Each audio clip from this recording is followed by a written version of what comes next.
టెక్కి రాధా గాయత్రి మృతి కేసుకు సంబంధించి మరింత సమాచారం మా ప్రతినిధి సతీష్ ఇస్తారు. సతీష్, రాధా గాయత్రి ఇష్యూ రోజుకో మలుపు తిరుగుతోంది. మీ దగ్గర ఉన్న లేటెస్ట్ అప్డేట్స్ ఏంటి? ఇప్పుడే మనము రాధా గాయత్రి తండ్రి మాట్లాడడం చూసాము. శ్రీచరణ్ వైజాగ్ లోనే తిరుగుతున్నారు అంటున్నారు. అసలు పోలీసులు ఏమంటున్నారు సతీష్? సుమిత్ర, విశాఖ తెలుగు టెక్కి రాధా గాయత్రి మృతి ఇప్పటికీ కూడా మిస్టరీగానే కొనసాగుతుందని చెప్పుకోవాలి. ఎందుకు అంటే శ్రీచరణ్ కదలికలు కూడా ఇక్కడ నుంచి డెహ్రాడూన్ వెళ్ళిపోయారు. విచారణ అధికారి పిలవడంతో ముస్సోరీ పోలీసుల దగ్గర వెళ్ళాడని శ్రీచరణ్ తండ్రి దుర్గాప్రసాద్ మీడియాకు వెల్లడించారు. అదేవిధంగా శ్రీచరణ్ ఫోన్ చేస్తే ఆయన ఫోన్ స్విచ్ ఆఫ్తో పాటు ఇక్కడ నుంచి ఏదైతే మారుతి లాడ్జ్లో ఉన్నారో ఆ రోజు మీడియా అంతా కూడా ఆయన ప్రశ్నించడం జరిగింది. నేను తప్పు చేస్తే ఎందుకు బయట ఉంటాను, ఒకవేళ మేమిద్దరం కూడా అన్యోన్యంగా లేకపోతే మా ఇద్దరి మధ్య విభేదాలు ఉంటే మేము ఎందుకు ముస్సోరీ వెళ్తాం, ఎందుకు తీర్థయాత్రకు వెళ్తామంటూ కూడా మీడియాను ప్రశ్నించడం జరిగింది. కానీ ఈరోజు ఈ రాధా గాయత్రి మృతి కేసులో ప్రధాన నిందితుడిగా ఆరోపణలు ఎదుర్కొంటున్న శ్రీచరణ్ మాత్రం ఎక్కడ ఉన్నాడు అనేది ఇప్పటికీ కూడా అంతుపట్టిన విషయంగా తెలుస్తుంది. అయితే ఈరోజు విశాఖ సింహాచలంలో ఏదైతే పెద్ద కర్మకాండలో భాగంగా ఈరోజు శ్రీచరణ్ తల్లిదండ్రులు అదేవిధంగా రాధా గాయత్రి తల్లిదండ్రులు కూడా ఒకే చోటుకు చేరుకున్నారు. ఈ క్రమంలో భాగంగా కార్యక్రమం అనంతరం అసలు శ్రీచరణ్ ఎక్కడున్నాడు అనే విషయం పైన మీడియా ప్రశ్నించడంతో రాధా గాయత్రి తల్లిదండ్రులు ఇద్దరూ కూడా శ్రీచరణ్ తల్లిదండ్రులు అడగడం జరిగింది. డెహ్రాడూన్ వెళ్ళాడని మొదటగా చెప్పడం జరిగింది. కానీ డెహ్రాడూన్ నుంచే ఈరోజు ఉదయాన్నే రాధా గాయత్రి తండ్రి విశాఖ రావడం జరిగింది. శ్రీచరణ్ అసలు డెహ్రాడూన్ ముస్సోరీ పోలీసులకు ఇప్పటి వరకు వెళ్ళలేదు, తన ఆచూకీ కూడా తెలియలేదని చెప్పి మీడియా కూడా ఈరోజు రాధా గాయత్రి తండ్రి వెల్లడించారు. అంతేకాదు తన ఆవేదనని పూర్తి స్థాయిలో వెళ్ళగక్కాడు. రాధా గాయత్రిని పథకం ప్రకారమే కక్షపూరితంగానే హత్య చేశాడంటూ కూడా ఆయన సంచలన వ్యాఖ్యలు చేశాడు.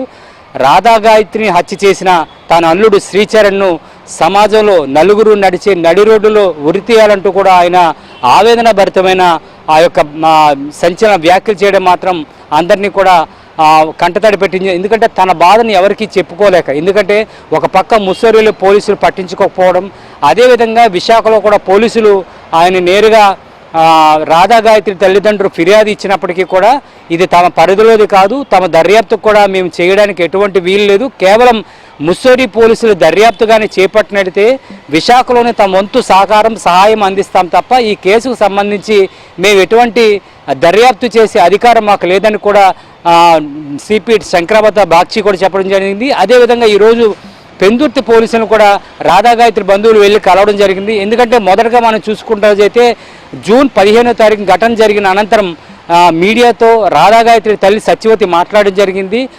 శ్రీచరణ్ తల్లిదండ్రులు ఇద్దరు కూడా చాలా ఉత్తములు, మంచివాళ్ళు, వాళ్ళకి ఈ విషయం తెలియకపోయి ఉండొచ్చు, వారికి ఈ హత్య కేసుకు సంబంధించి ఎటువంటి ప్రమేయం కూడా ఉండకపోవచ్చు. ఎందుకంటే ఎప్పుడు కూడా రాధా గాయత్రి తన అత్తమామ మంచివాళ్ళు అని చెప్పేదని చెప్పి మొదట్లో చెప్పడం జరిగింది. కానీ ఈరోజు మనం చూసుకున్నట్లయితే రాధా గాయత్రి తల్లిదండ్రులే శ్రీచరణ్ తల్లిదండ్రుల పైన కూడా తీవ్ర స్థాయిలో ఘర్షణ దిగారని చెప్పుకోవచ్చు. ఎందుకంటే శ్రీచరణ్ విషయంలో ఏదో ఒక విషయాన్ని శ్రీచరణ్ తల్లిదండ్రులు సీతామహాలక్ష్మి దుర్గాప్రసాద్ దాస్తున్నారనే అనుమానం కూడా కలిగిందని మనం అనుకోవచ్చు. ఎందుకంటే మొదటగా మంచి వాళ్ళు అనుకున్న వాళ్ళు ఈరోజు నేరుగా మీడియా ముందే ప్రశ్నించడం జరిగింది.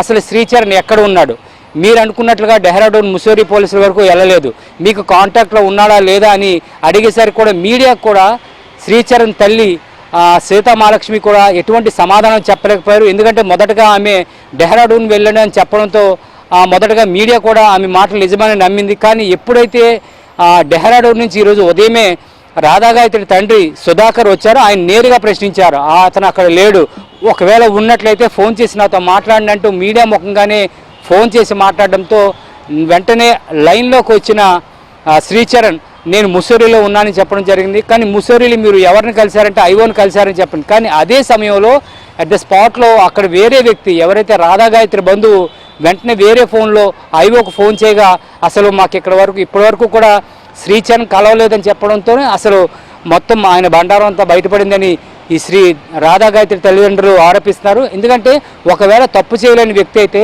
ఈరోజు పెద్ద కర్మ జరిగితే ఎందుకు రాలేదు, రాధా గాయత్రిని తను చాలా ఎక్కువగా ప్రేమిస్తున్నాను, మనసారా ప్రేమిస్తున్నాను ఇంతగా చెప్పిన శ్రీచరణ్ ఎందుకు పెద్ద కర్మకు రాకుండా ఉన్నాడు, అసలు ఏం జరిగింది, ఈ విషయంలో రాధా గాయత్రిని కావాలని హత్య చేశాడా, లేకపోతే లో బీపీ అని, అదేవిధంగా ఎందుకు చనిపోయిందో తనకు తెలియదని, ఎందుకు ఇన్ని వాస్తవాలు చెప్తాడంటూ కూడా ఈరోజు రాధా గాయత్రి తల్లిదండ్రులు మాత్రం తీవ్ర స్థాయిలో శ్రీచరణ్ తల్లిదండ్రుల పైన తీవ్ర స్థాయిలో మండిపడ్డారు. కానీ ఇప్పటికీ కూడా ఏదైతే రాధా గాయత్రి తల్లిదండ్రులు మాత్రం ఒక మాట మీద ఉన్నారు, దీని అంతటికీ కారణం శ్రీచరణ్ పథకం ప్రకారమే హత్య చేశాడు.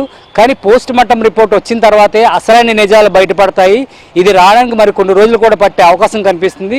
కాబట్టి పోస్ట్ మార్టం నివేదిక వచ్చిన తర్వాత దోషులు ఎవరు తేలుతారు అంటూ కూడా వాళ్ళు, కాబట్టి పోలీసులు కూడా ఈ విషయంలో న్యాయం చేయాలని కూడా డిమాండ్ చేస్తున్నారు. Sumitra, over to studio. Thank you.